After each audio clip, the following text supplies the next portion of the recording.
നമസ്കാരം. ലോകത്തിലെ ഏറ്റവും സംഘർഷഭരിതമായ അതിർത്തികളിലൊന്നായ ഇന്ത്യ-പാക് അതിർത്തിയിലെ ഏതൊരു ഏറ്റുമുട്ടലും ആഗോള ശ്രദ്ധ ആകർഷിക്കാറുണ്ട്. എന്നാൽ 2024 മെയ് മാസത്തിൽ ഇരു രാജ്യങ്ങളും തമ്മിലുണ്ടായ സംഘർഷം സൈനിക സാമ്പത്തിക ശക്തിയായ ചൈനയുടെ തന്ത്രപരമായ നീക്കങ്ങൾക്ക് വേദിയായി എന്ന റിപ്പോർട്ടുകളാണ് പുറത്തേക്ക് വരുന്നത്. America China economic and security review commission പുറത്തുവിട്ട വാർഷിക റിപ്പോർട്ട് അനുസരിച്ച് ഇന്ത്യയുമായുള്ള അതിർത്തി സംഘർഷങ്ങളുടെ പശ്ചാത്തലത്തിൽ ചൈന തങ്ങളുടെ ഏറ്റവും നൂതനമായ ആയുധ സംവിധാനങ്ങളുടെ യഥാർത്ഥ പരീക്ഷണത്തിനും പ്രചാരണത്തിനും ഈ 4 ദിവസത്തെ ഏറ്റുമുട്ടൽ പ്രയോജനപ്പെടുത്തി. ചൈനയുടെ വികസ്വര പ്രതിരോധ വ്യവസ്ഥയായ ലക്ഷ്യങ്ങൾ അത് നിറവേറ്റുന്നതിനും ആഗോളതലത്തിൽ ആയുധ വിൽപ്പന വർദ്ധിക്കുന്നതിനും ഈ സംഭവം ഉപയോഗിച്ചുവെന്നാണ് ഈ റിപ്പോർട്ടിലെ പ്രധാന ആരോപണം. ഏപ്രിൽ 22-ന് ജമ്മു കാശ്മീരിലെ പഹൽഗാമിൽ 26 പേരുടെ മരണത്തിന് കാരണമായ ഭീകരാക്രമണത്തെ തുടർന്നാണ് ഇന്ത്യയും പാകിസ്ഥാനും തമ്മിൽ സംഘർഷം വർദ്ധിച്ചത്. ആക്രമണവുമായി അതിർത്തി കടന്നുള്ള ബന്ധം കണ്ടെത്തിയതിനെ തുടർന്ന് മെയ് 7-ന് ഇന്ത്യ ഓപ്പറേഷൻ സിന്ദൂർ ആരംഭിക്കുകയും പാകിസ്ഥാൻ പാക് അധീന കാശ്മീർ എന്നിവിടങ്ങളിലെ നിരവധി ഭീകര ക്യാമ്പുകൾ ആക്രമിക്കുകയും ചെയ്തിരുന്നു. ഈ നിർണായക ഏറ്റുമുട്ടലിലാണ് ചൈനയുടെ ആധുനിക ആയുധങ്ങൾ അത് സജീവ പോരാട്ടത്തിൽ ആദ്യമായി ഉപയോഗപ്പെടുത്തിയതായി റിപ്പോർട്ട് അവകാശപ്പെടുന്നത്.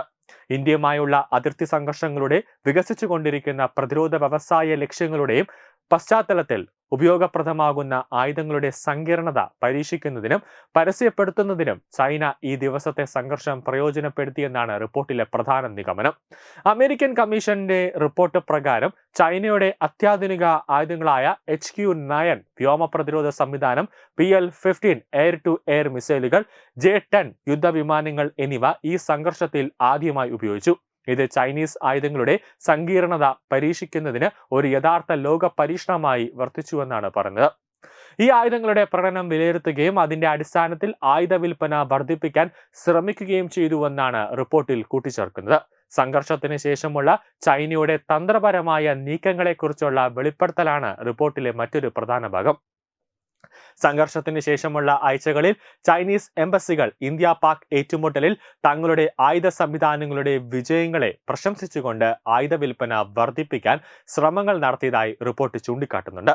അതിന്റെ ഭാഗമായി ജൂണിൽ പാകിസ്ഥാൻ 40 5ാം തലമുറ J-35 യുദ്ധവിമാനങ്ങൾ, KJ-500 മുൻകൂർ മുന്നറിയിപ്പ് വിമാനങ്ങൾ, അതോടൊപ്പം തന്നെ ബാലിസ്റ്റിക് മിസൈൽ പ്രതിരോധ സംവിധാനങ്ങൾ എന്നിവ വിൽക്കാൻ ചൈന വാഗ്ദാനം ചെയ്തതായും റിപ്പോർട്ടിൽ പറയുന്നു. മെയ് മാസത്തെ ഈ സംഘർഷത്തെ പ്രോക്സി യുദ്ധമായി ചിത്രീകരിക്കുന്നത് ചൈനയുടെ പ്രേരക ശക്തി എന്ന നിലയിൽ ആ പങ്കിനെ അമിതമായി ചിത്രീകരിക്കുമെന്നും റിപ്പോർട്ടിൽ പറയുന്നുണ്ട്. ഫ്രഞ്ച് റഫേൽ യുദ്ധവിമാനത്തെ അപകീർത്തിപ്പെടുത്താനുള്ള ചൈനയുടെ ശ്രമങ്ങളെക്കുറിച്ചുള്ള വെളിപ്പെടുത്തലാണ് ഏറ്റവും ഞെട്ടിക്കുന്നത്. ഫ്രഞ്ച് ഇന്റലിജൻസ് നൽകിയ വിവരങ്ങൾ ഉദ്ധരിച്ച് റിപ്പോർട്ടിൽ പറയുന്നത് തങ്ങളുടെ സ്വന്തം J-35 വിമാനങ്ങൾക്ക് വേണ്ടി റഫേലുകളുടെ വിൽപ്പന തടയുന്നതിനായി ചൈന ഒരു തെറ്റായ പ്രചാരണം ആരംഭിച്ചു.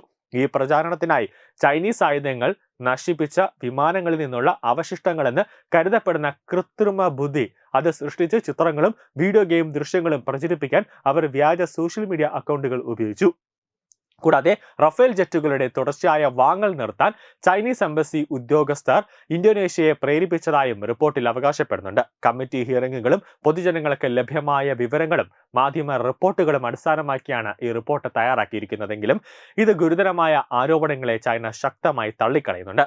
ചൈനീസ് വിദേശകാര്യ മന്ത്രാലയ വക്താവ് മാ മോണിംഗ് റഫേൽ തെറ്റായ വിവര പ്രചാരണത്തെക്കുറിച്ചുള്ള ചോദ്യത്തിന് മറുപടിയായി അമേരിക്ക ചൈന കമ്മീഷനെ രൂക്ഷമായി വിമർശിച്ചു.